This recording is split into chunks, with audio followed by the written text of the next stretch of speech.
Tonight at 10, 5 years after the bomb attack at the Manchester Arena, a second official report is about to be published. It will focus on the response of the emergency services. We talked to one of the firefighters who was working on the night. To stand there and then do nothing all that time, it was embarrassing, shameful. 22 lives lost. The inquiry will consider if 2 might have been saved had the emergency services not held back, leaving members of the public to do their best. It seemed to go on and on and on, and nobody would come in, so I just kept trying to talk to John. On the eve of publication, we'll have a special report talking to some of those affected. Also tonight, council leaders in Kent say the number of migrants crossing the channel in small boats has left the county at breaking point. Food charities are warning that rising prices mean that they are struggling to restock, that donations are falling at a time of increasing need. And how a drug found in magic mushrooms is helpful to patients suffering from depression. Also coming up, jailed for being part of a racist and misogynistic police WhatsApp group. Scotland Yard call them despicable. And the census, find out if the results surprise you.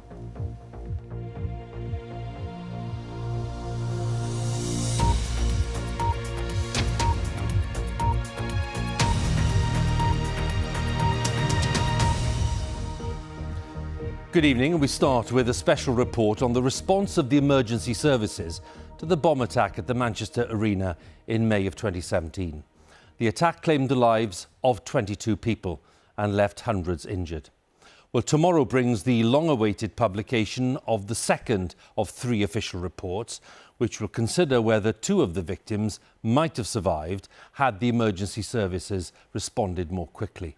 The report is expected to make serious criticisms of the police, ambulance and fire services. One of the firefighters has told the BBC that the response had been embarrassing and shameful. My colleague Judith Moritz has been talking to a man who tried repeatedly to save the life of 28-year-old John Atkinson, whose family say he was badly let down by the emergency services. In the aftermath of the explosion at Manchester Arena, sirens screeched towards the scene. But the police were in disarray. Paramedics mostly stayed out of the blast area, and the fire service didn't respond at all for more than 2 hours. Firefighters were held back by their commanders at a station 3 miles away. We just waited and waited for instruction. This firefighter is speaking anonymously for fear of losing his job. So as time went on, it was more embarrassing and more frustrating. And then there's the feeling of guilt. Well, maybe if I did something, even so small, you can hold your head up high, but to stand there and then do nothing all that time, it was embarrassing, shameful. Failings by all of the emergency services meant the public had to step in. People like Ron Blake, himself injured, who could see that the man next to him was badly hurt. What did you notice about him? Just the blood that were there, that trail. So I just went to try to see how he was. But he was talking, told me his name and all that, asked him where he was from. So he communicated. In less than a minute of that explosion, you rang 999, didn't you? Yeah. Police emergency, hello? Yeah, there's an explosion at Manchester Arena! Is anybody injured? Yes, Lord! There's been an explosion? Explosion, yeah, big explosion. I'm with a man now that's really injured. John Atkinson was the man Ron was trying to help. His legs were bleeding heavily. On the way down, I remembered my wife had a belt on, so I asked her to give me a belt. Ron tied the belt tightly around John's leg to slow the bleeding. We know you did that for the best part of an hour. Yeah. You thought help would be soon? Yeah. It just seemed to last forever. It seemed to go on and on and on, and nobody would come in. So I just kept trying to talk to John. Kept saying, I'm not going to, I'm going to die, yeah. I kept saying, no, you're not. Look, you're not. And they got a barrier, metal barrier, and then put him on that. Went round to the lift, it won't fit in the lift. So I had to go back and go down the stairs. Not one paramedic attended to John inside the arena. He was carried out on a makeshift stretcher to a casualty area outside. Ron left him after an hour, thinking he'd be okay now there were medics with him. When did you find out that John had passed away? That next day in hospital, it went on news. I went outside, I went through some doors and just broke down. The inquiry's heard experts saying that John had a high chance of survival. Yeah. That big mistakes were made that night. You're sure of that? Yeah. The ambulance service have apologised, fire service, the police. Does that help? Does it mean anything, hearing those apologies? No. John's family have thanked you, haven't they? They've said how grateful they are. Yeah. I hope I did what I could. You did so much. Other people have said that I did, but I just looked at it as I did what anybody else would have done. The issue of whether John Atkinson could have survived with better emergency care will be addressed by the chairman of the Manchester Arena inquiry, Sir John Saunders, when he publishes his report tomorrow afternoon. And he'll also consider whether the youngest child to die, 8-year-old Safi Rose Roussos, whether she might have lived had her care been different. Now, Sir John has listened to more than 6 months of evidence relating to the adequacy or inadequacy of the emergency response and to the survivability of those who lost their lives. And tonight, their families and many, many others across this city are bracing themselves for tomorrow's report, for the strength of Sir John's criticisms and for any recommendations he may make to make change for the future. Judith, we'll have more from you tomorrow, but for now, thanks. Judith Moritz there, our correspondent. Now, the leaders of all the local authorities in Kent have written to the Home Secretary, warning that the county is at breaking point, in their words, because of the number of people crossing the English Channel in small boats. Most of the people making the journey arrive on the coast of Kent, and the leaders say that they're being asked to take on too much of the burden of looking after them. Now, with me is our Home Affairs correspondent, Daniel Sanford, to tell us a little more about what's been said. Yeah, Hugh, the gathering storm around the migrant crisis certainly hasn't abated at all today. All the Home Secretaries talk of Albanians and invasion of the southern coast, of the south coast, has angered the Albanian Prime Minister so much that he's taken to tonight's Newsnight to say to the British government that they should stop blaming their policy failures on his countrymen. It's about failed policies. It's not about Albanians or aliens or gangsters, but it's about failed policies on borders and on crime. And before that interview, the leaders of all the mostly conservative councils in Kent wrote to Suella Braverman saying that the county is at breaking point. They're concerned about possible disorder at the Manston Migrant Processing Centre. They've added COVID and hepatitis to the list of disease outbreaks that have been there. They've also complained that those Albanians who cross the channel in small boats and don't claim asylum are then being bailed and put down at Kent railway stations without anyone following them up and making sure that they leave the county. The number of people at Manston has dropped this week. A few hundred have been taken out by coach, so that has alleviated things a bit. But ministers are openly hoping that there's going to be bad weather for the rest of this week. And when you're relying on the notoriously unreliable British weather to alleviate a crisis, then you really are in trouble. Daniel, many thanks once again for the latest. Daniel Sanford, our Home Affairs correspondent there. Now, the Prime Minister, Rishi Sunak, has changed his mind on attending the COP27 climate summit in Egypt. Downing Street had said that he wouldn't be going because he was too busy preparing the budget. Well, that decision was widely criticised by climate campaigners, by the opposition parties and indeed by some Conservatives. Mr Sunak said today he would be going after all. Now, among the pressing environmental concerns now being discussed is the impact of the Football World Cup in Qatar, which starts in a few weeks. FIFA, the game's governing body, has always said that Qatar would be the first carbon-neutral tournament. But there's growing anger among campaigners and players even about the environmental effects, as our sports editor Dan Rowan explains. Despite being staged in the desert kingdom of Qatar, organisers of the upcoming World Cup have long hailed the green credentials of the event.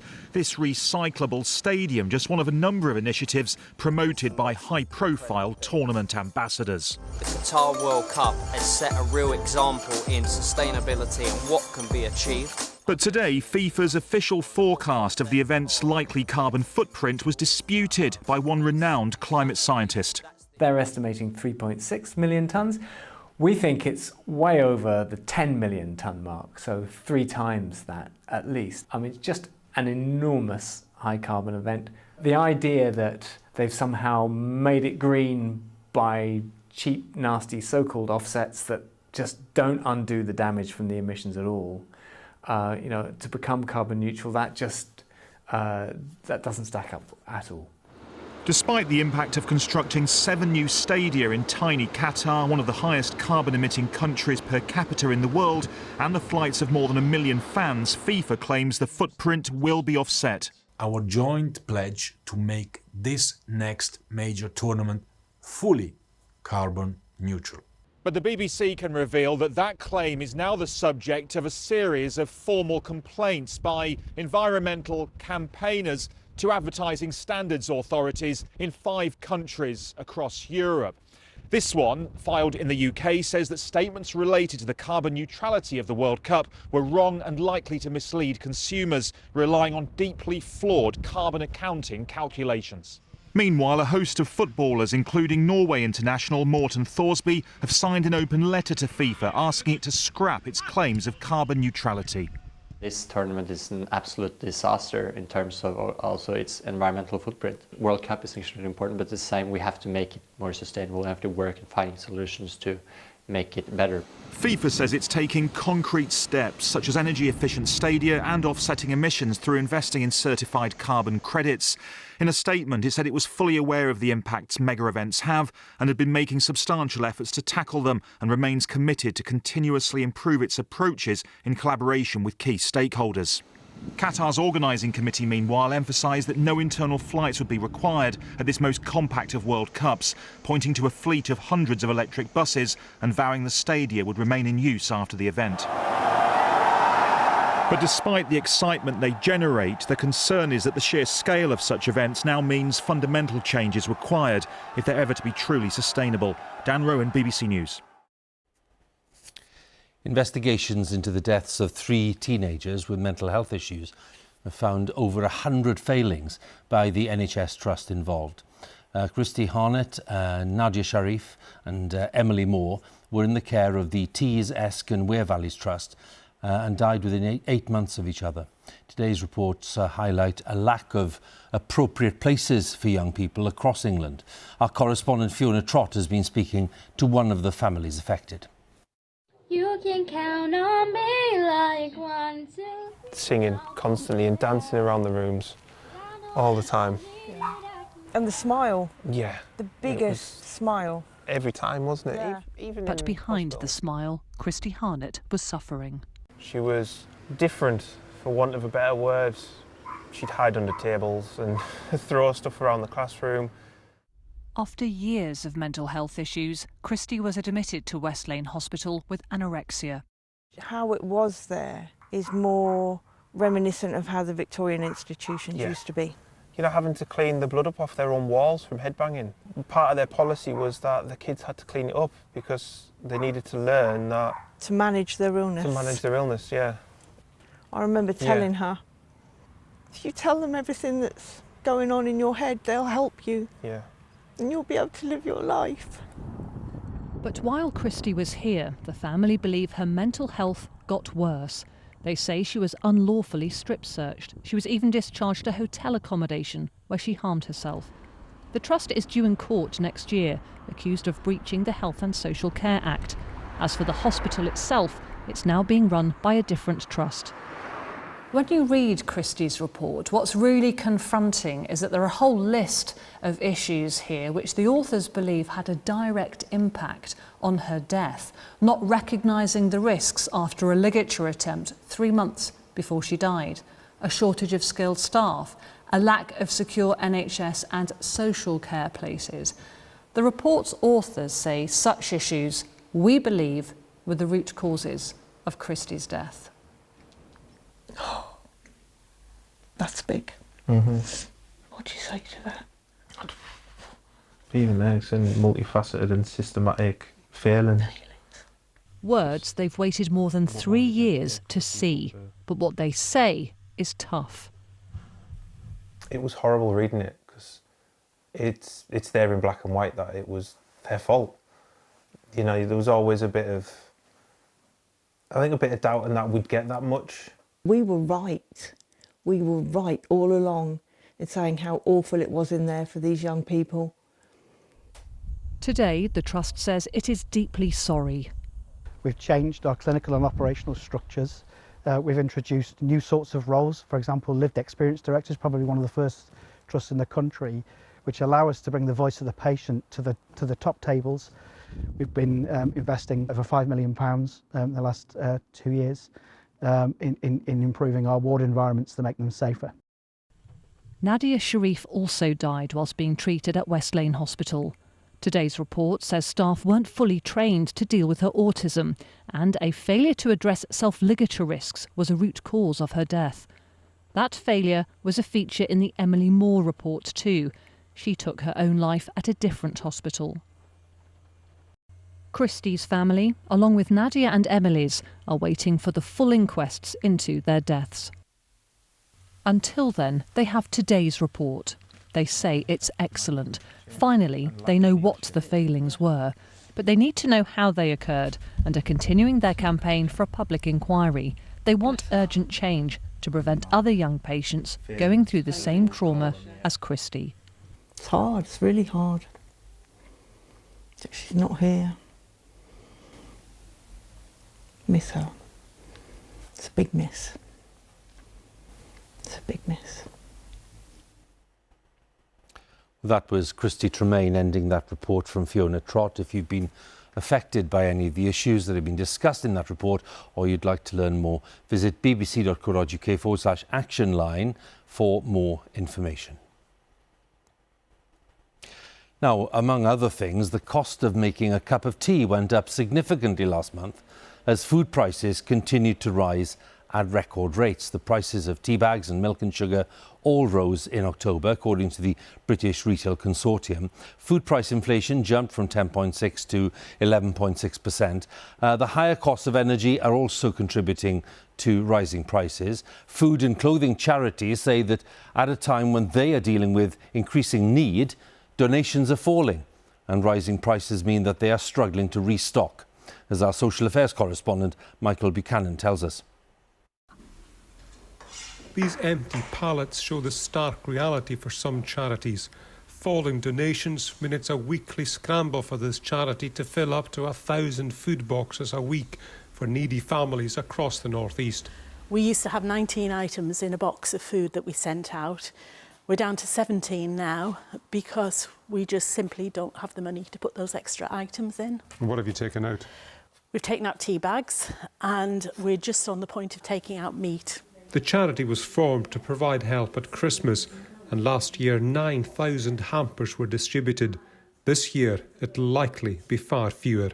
Last year the Christmas cake cost us 93p. This year the price we're quoted is £1.40. So at the moment I can only commit to buying 6,000. I can't blow the whole of the budget just on Christmas cakes. Wherever I've been to do a drop-off, people are saying it's going out as soon as it's coming in. It does, it's like a revolving door. A few miles away, a much-needed donation for a small food bank in Newcastle. Its shelves are also near empty, just as demand is surging. We're nearly at crisis point again, and if we don't continue getting donations in, we are at risk of closing. Like businesses, charities will benefit from a government scheme to cut energy bills for 6 months. But other costs are rising, donations are falling, and demands are increasing. Our members were at the front line of supporting people during the COVID crisis over the last 2 or 3 years. They haven't really recovered from the impact of that, and now they're facing this massive double whammy. At this drop-in centre for the homeless in Manchester, they're seeing more and more people seeking help. But the organisers are reaching the limit of what they can do. Staff have been cut and some services have been reduced. We're having to say no to people at the minute because our guests are used to coming in and getting a pair of box shorts and a pair of socks, and we're not having the donations in that we were having, so we're having to say no about that. We can still provide the food and stuff, but we haven't gotten it in the abundance that we did have. One irony of the cost of living crisis is that those now seeking help are the very people that often donated to the charities that are now struggling to support them. Michael Buchanan, BBC News. Well, after 10 days of peace talks in South Africa, a surprise deal has been reached between the government of Ethiopia and rebel forces in Tigray for a permanent ceasefire. It's almost 2 years to the day since a brutal conflict began in Ethiopia's northern Tigray region. And since then, a civil war has led to hundreds of thousands of deaths, millions of people have been displaced, and a population has been left on the brink of starvation. Now, the BBC is the first international broadcaster to obtain footage from inside Tigray. Since August, with the region cut off from the outside world, of course, for much of the past 2 years, the conditions there have been extremely difficult to work in. Our senior Africa correspondent, Anne Soy, has this report. It's a major breakthrough. Ethiopia's government has called it monumental. Rebels have agreed to disarm, but there is some level of caution. This moment is not the end of peace process, but the beginning of it. A previous ceasefire was breached in August. This footage is the first gathered by international media since then. A children's playground bombed. The Ethiopian government has always insisted that they are not targeting civilians. This granny fled some of the most recent fighting. I left my kids and grandkids, she says. She doesn't know if they survived. The displaced have harrowing stories to tell. We saw elders being slaughtered, women raped and kids killed. We've seen many things. We saw these things, that's why we were frightened and came here. There are many atrocities in this war. People are dying because of the blockade and famine. Kids are dying due to a lack of medicine. We're losing people. The region has been cut off from the rest of the country and world for nearly 2 years now. The people here have been without banking, means of communication, and power. Aid agencies say almost everyone in northern Tigray is in need of food aid. They are desperate for a return to normal life.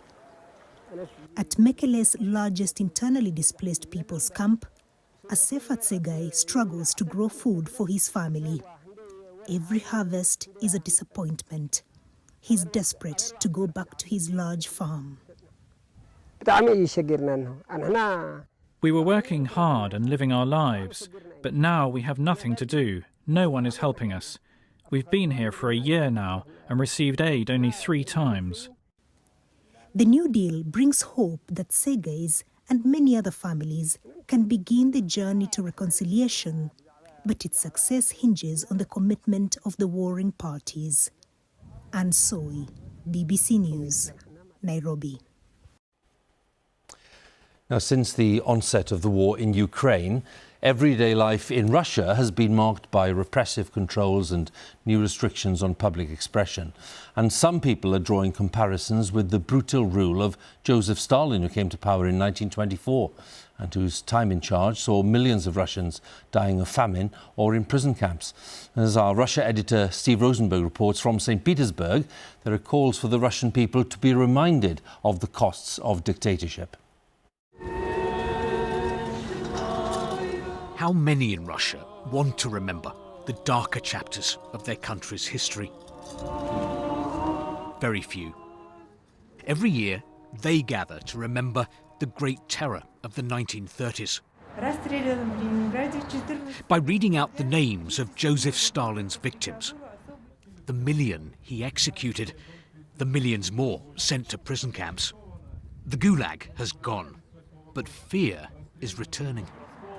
Repression is increasing by the week, local politician Sergei Troshin tells me. You can feel the fear today in Russian society. And we can feel we're being watched and filmed. Hardly undercover surveillance. For critics of the authorities, there are consequences. University lecturer Denis Skopin has just been sacked for immoral behaviour. He'd been arrested for protesting against mobilisation for the war in Ukraine. He'd spent 10 days in jail.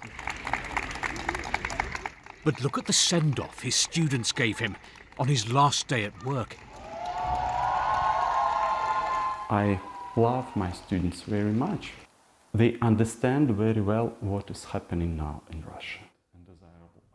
Denis says that many of his colleagues, academics and scientists, have fled Russia. Russia is losing the best people now. The most educated, the most energetic, the most critically thinking people are leaving the country. Where is Russia heading right now?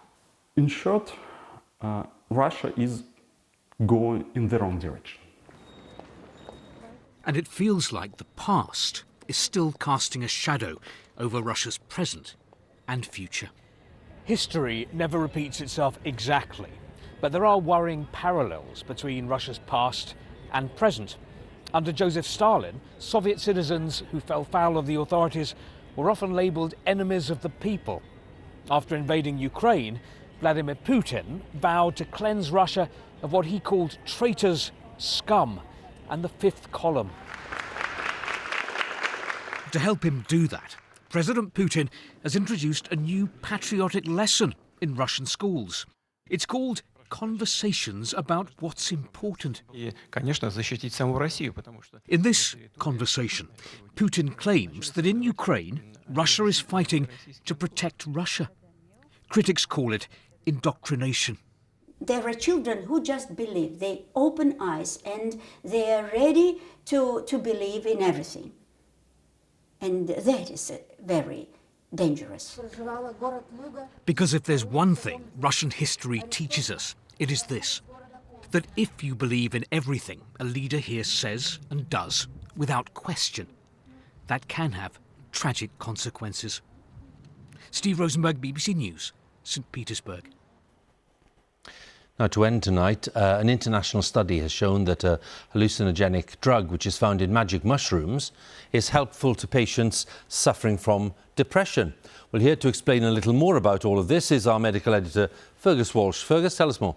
Thanks, Hugh.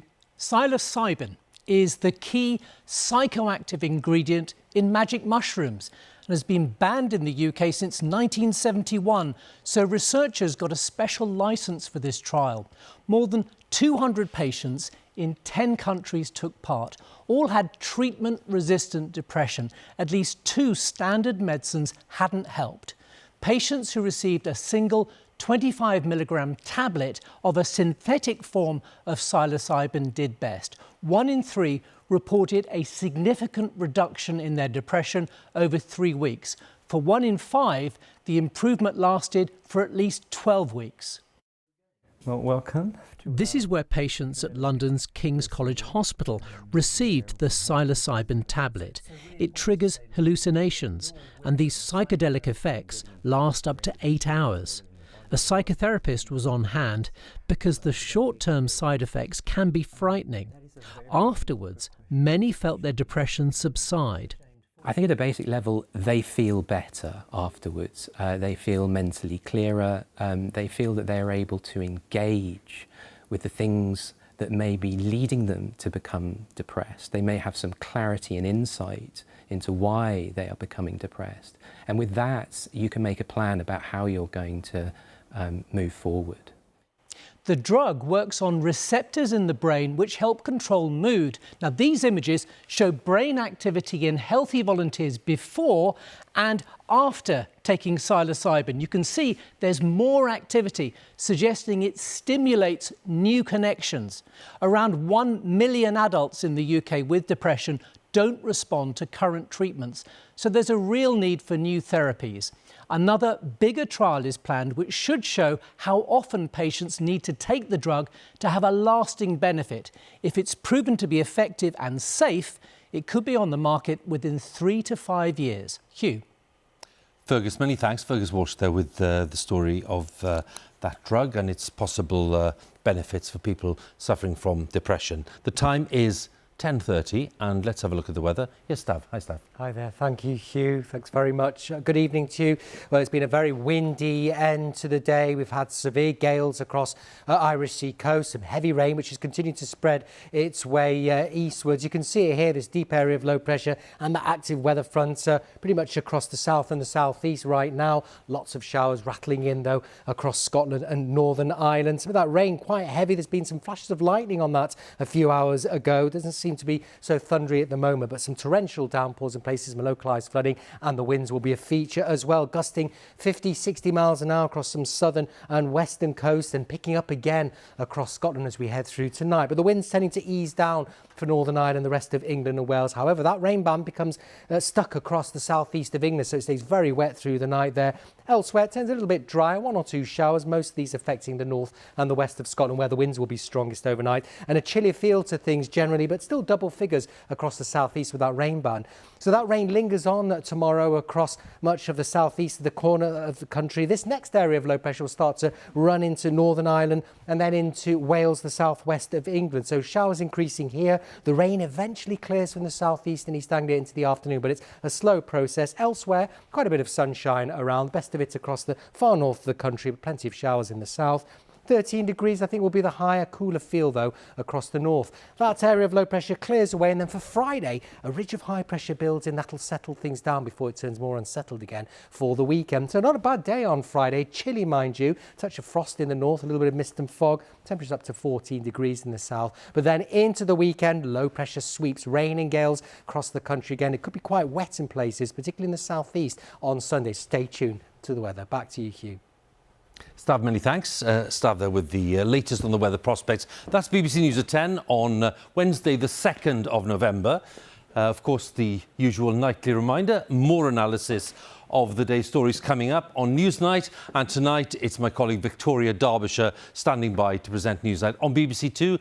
Here on BBC One, of course, our colleagues in the nations and regions, ready with the news where you are. But from all of us on the 10 team, thanks for watching and good night.